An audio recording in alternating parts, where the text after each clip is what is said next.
If you're expecting a Social Security check this month, you need to know these specific dates because missing them could mean waiting weeks for your money.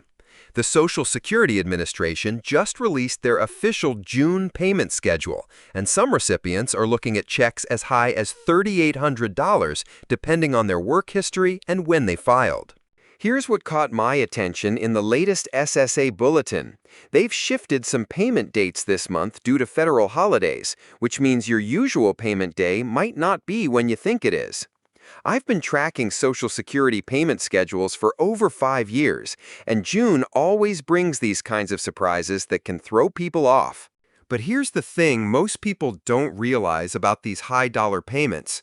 There's actually a specific reason why some checks hit $3,800 while others stay much lower, and it has everything to do with timing decisions you might not even remember making.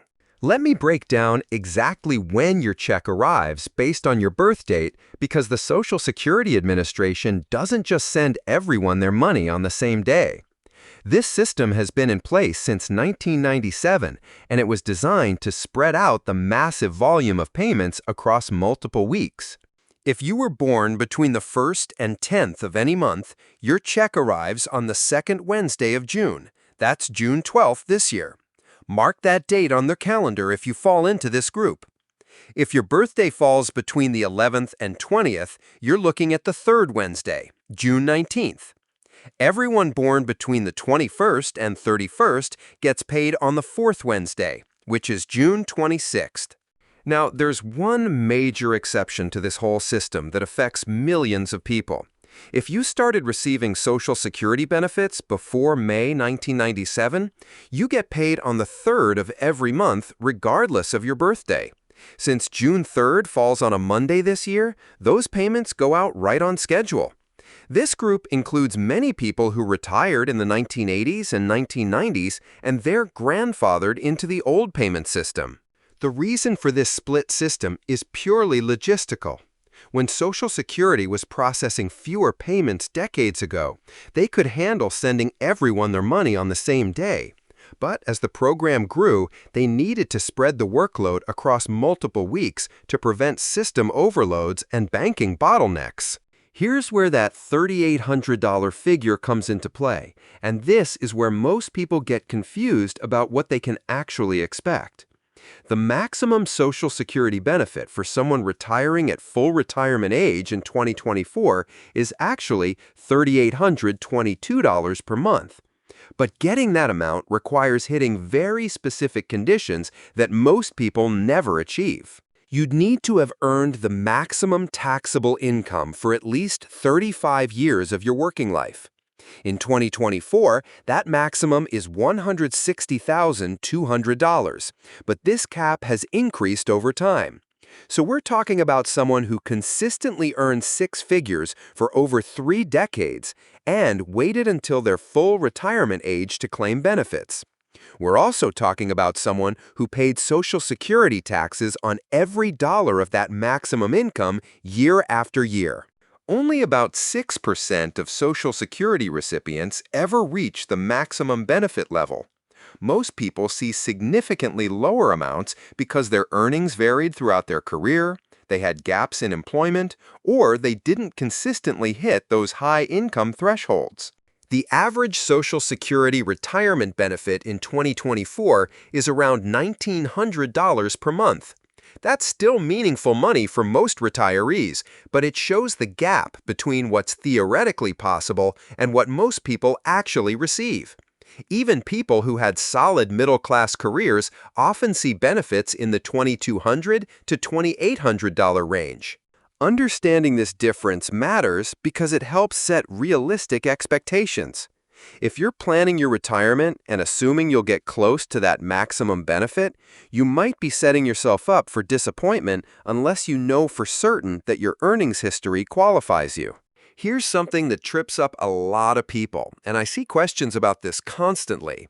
If your payment date falls on a federal holiday or weekend, the Social Security Administration moves it to the previous business day. June doesn't have any major federal holidays that would affect these payment dates, but it's worth knowing for future months. July 4th, for example, can shift payment dates depending on what day of the week it falls on. The payment method also affects timing in ways that can impact your monthly budget. If you receive paper checks, add about a week to these dates for mail delivery. The Social Security Administration mails paper checks on the payment date, but you're at the mercy of Postal Service timing after that. Direct deposit hits your account on the exact payment date, usually early in the morning between 2 a.m. and 6 a.m. Most major banks process these deposits overnight, so the money is available when you wake up on payment day. Credit unions sometimes process them a day earlier, which can be a nice bonus if you're cutting things close with your monthly expenses. Some online banks also process federal deposits faster than traditional banks. If you're still receiving paper checks, I'd strongly recommend switching to direct deposit. It's faster, more secure, and eliminates the risk of lost or stolen checks. You can set this up online through your Social Security account or by calling their customer service line. Here's what surprised me when I dug into the latest SSA data, and this is information that could be worth thousands of dollars to some viewers. People who delayed their retirement past full retirement age are seeing some of the biggest benefit increases in decades. If you wait until age 70 to claim Social Security instead of taking it at your full retirement age, your monthly benefit increases by 8% for each year you delay. That means someone who would have received $2,800 per month at age 67 could be looking at nearly $3,700 per month by waiting until 70. With the cost of living adjustments we've seen recently, some of these delayed retirement benefits are pushing close to that $3,800 mark, even for people who didn't hit the maximum earnings threshold their entire career. The math on this is actually pretty compelling. Let's say your full retirement age benefit would be $2,500 per month. If you wait 3 years until age 70, that becomes about $3,100 per month. Over a 20-year retirement, that's an extra $144,000 in total benefits. But here's the catch that financial advisors don't always emphasize, and it's something you need to consider carefully. You have to live long enough to make up for all those years of missed payments. If you delay from age 67 to 70, you're giving up 3 years of payments to get a higher amount later. The break-even point is typically around age 82 to 84, depending on your specific benefit amount. If you're in good health and have longevity in your family, the delayed retirement credits can be incredibly valuable. But if you have health concerns or need the income immediately, taking benefits at full retirement age might make more sense. There's also another factor that's often overlooked. If you're married, your decision affects your spouse's survivor benefits. The higher-earning spouse delaying benefits can mean significantly more income for the surviving spouse later on. So let's recap what you need to know for June, because getting these dates wrong can mess up your entire monthly budget. Check your birth date against those payment dates. June 12th for birthdays 1st through 10th, June 19th for 11th through 20th, and June 26th for 21st through 31st. If you've been receiving benefits since before May 1997, your payment comes June 3rd regardless of your birthday.